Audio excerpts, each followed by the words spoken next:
There are many clichés about the French and their complex manners, but when you get to know them outside the realm of prejudice, you soon realize that there is much to their lifestyle than the seemingly ceremonial nature.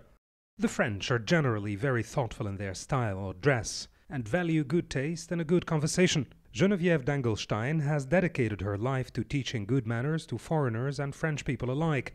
She believes that good manners are the key to any successful communication between people. She strives to explain to her customers that the earlier you expose your child to the rules of good behavior, the better you prepare them for an increasingly complex and demanding world. Etiquette is not a plus, it's a fundamental principle, because it helps you to be at ease with everybody.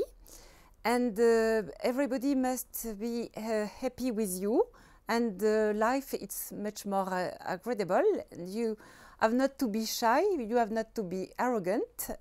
Adults worldwide seem to have become lax in using good manners. Etiquette and the art of a good conversation are no longer enforced at home. As a result, teachers and educators today complain about the rudeness and lack of respect in class. While Geneviève is not interested in the who's to blame game, she thinks society should act as one to persuade youngsters of the values of politeness and civil talk. You know, the children like theater, so you can start by playing, and they like to play, for example, mistress and student, and they love that role play, and I think that is a very good way.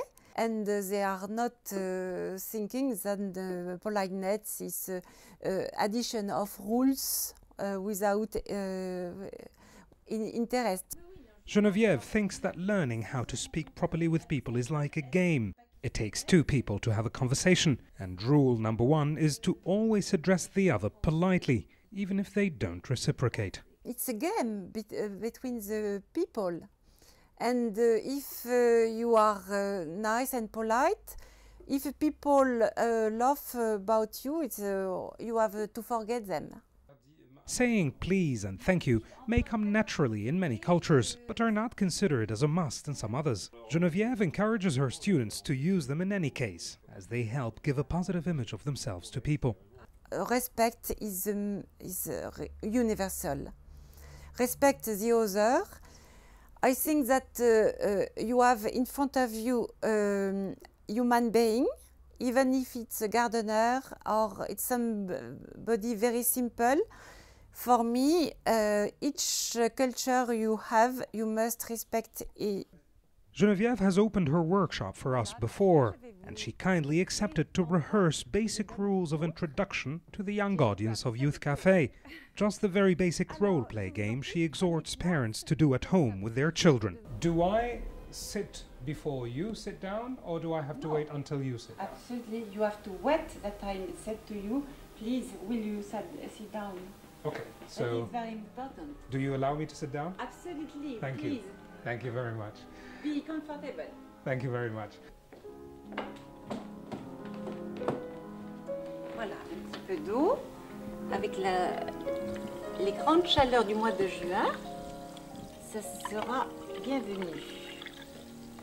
Voilà. Voilà. Thank you very much. Alors, voilà, je vais être Merci. très ravie de répondre à vos questions.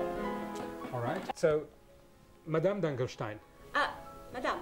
Madame, en France, in France, we say Madame and Monsieur. You don't say Madame d'Angelstein. So you don't put the family name after Madame. All right, Madame.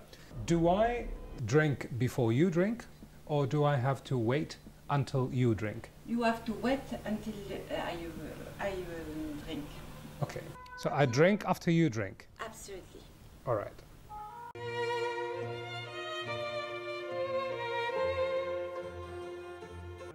Rehearsing with Geneviève is always great fun. Her patience and high spirit put you at ease from the very start. She insists that nothing is better than a good, friendly atmosphere to learn about and understand other people. Most people today still believe that etiquette is about the formal constraining norms of behavior. But as we've seen with Geneviève today, it has nothing to do with that. Etiquette is about politeness and being kind to others, doing to them what you want them to do to you.